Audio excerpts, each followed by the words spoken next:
Dans notre série Dieu dans la science, nous avons analysé ensemble beaucoup d'aspects du corps humain, tels que des capteurs comme les yeux, les oreilles, le nez, et aussi les systèmes complexes tels que le système digestif et le système nerveux autonome. Je voudrais ici survoler plusieurs aspects du corps humain qui sont représentés par des grands chiffres. Commençons par le plus grand chiffre, 30 fois 10 à la puissance 12, ça veut dire 30 millions de millions, le nombre de cellules dans notre corps. Et les cellules du corps sont différentes de celles des poumons, ou des intestins, ou de la peau. Mais attention, nous avons encore plus de bactéries sur la peau et à l'intérieur du corps que le nombre de cellules. Et ces bactéries sont fondamentaux à notre vie. Combien avons-nous? 39 millions de millions. L'infrastructure du corps est basée sur notre squelette, avec plus de 200 os. Il ne pèse pas plus que 10 kg, c'est-à-dire 15% de notre masse corporelle. Les os sont un composite de phosphate tricalcique qui est très dur et de collagène qui est un peu souple, caoutchouté. S'il était en acier, il pèserait 4 fois plus et serait moins résistant. Et en plus, les os peuvent se réparer, mais pas l'acier. Nous avons environ 600 muscles. Pour vous dire bonjour, j'actionne environ 100 muscles.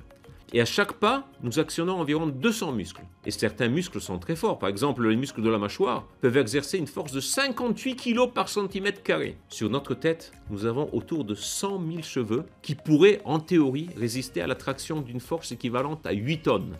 Notre peau couvre tout le corps, protège les organes à l'intérieur, est un régulateur de température qui, grâce à ses vaisseaux sanguins et à ses 5 millions de pores, nous permet de transpirer jusqu'à 2 litres par heure pour ramener la température du corps à 37 degrés quand il fait chaud. Et la peau se renouvelle chaque mois. Nous avons 70 km de nerfs, donc beaucoup atteignent la peau, avec un maximum de nerfs sur la langue, les lèvres, les pieds et les mains, qui sont les lieux où l'on doit avoir le maximum de sensibilité tactile. Notre réseau de veines et d'artères, mis bout à bout, atteint une longueur d'environ 100 000 km, de quoi faire 2 fois et demi le tour de la Terre, à l'équateur. Jules Verne aurait pu donc écrire un livre « Le tour des veines en 200 jours ». Et pourtant, dans notre corps, les 5 à 6 litres de sang circulent dans tout le corps et dans toutes les veines en moins d'1 minute.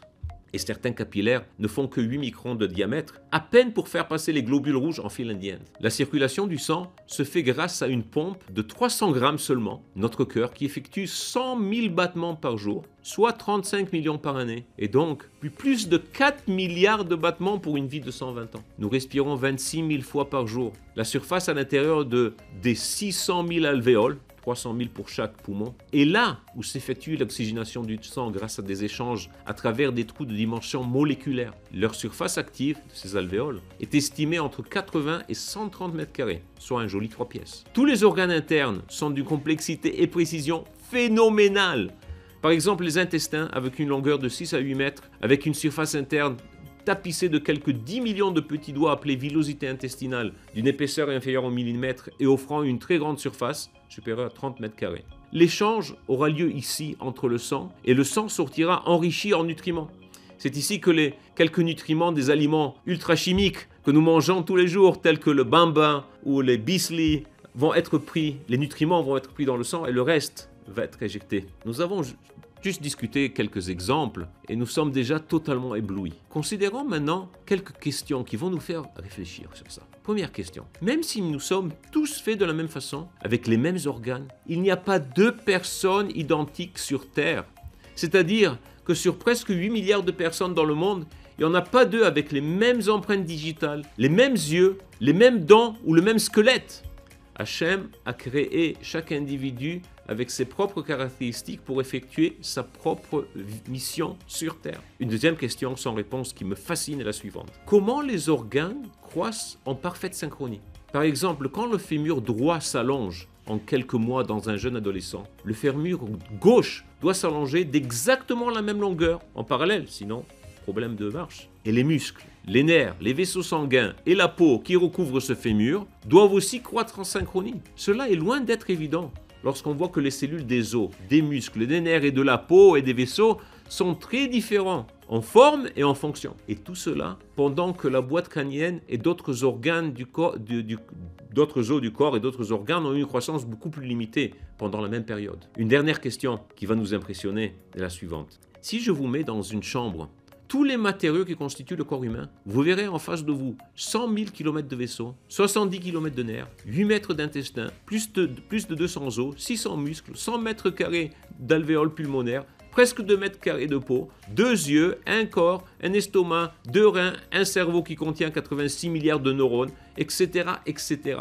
De quoi remplir bien plus qu'une chambre. C'est un vrai miracle que tous ces organes se forment et croissent à la bonne place dans un volume en fin des comptes très très petit. Nous avons parlé jusqu'ici du corps que nous connaissons avec ses organes, mais on a aussi une âme, une neshama. Le Rav Chaim Vital, le Talmid du Harizal, nous dit au début de Shaarei Kedusha que de même que notre corps est composé de Ramach, c'est-à-dire 248 organes, et Chassar, 365 tendons, donc 248 organes, 365 tendons qui relient les membres pour un total de 613, qui est le même nombre que les nombres des mitzvot. Aussi notre âme, notre neshama, est composé de 248 organes et 365 tendons pour un total aussi de 613. Et le Rav Chaim Vital, il ajoute que les organes de la neshama se nourrissent des mitzvot et que chaque organe de la neshama correspond à une mitzvah particulière. Donc nous avons 248 mitzvot assez, mitzvot positives à faire, comme par exemple mettre le téphilin, et 365 mitzvot lota assez, transgression à éviter, comme par exemple ne pas allumer un feu à Shabbat. Si une personne ne fait pas une certaine mitzvah, l'organe correspondant à cette mitzvah dans sa neshama sera privé de nourriture et va souffrir. Et alors, me diriez-vous, écoutez ceci, le Rav Vital nous dit que cela va affecter l'organe du corps correspondant. L'organe va souffrir à cause de l'organe de la neshama qui souffre. Cela veut dire qu'on ne peut pas faire ou transgresser une mitzvah sans causer de la souffrance à un organe précis de la neshama, qui à son tour va causer une souffrance ou une maladie de l'organe du corps qui lui correspond. Que se passe-t-il si l'on arrête de faire une mitzvah correspondante à un organe de la neshama? Lui et l'organe correspondant du corps cesseront de fonctionner.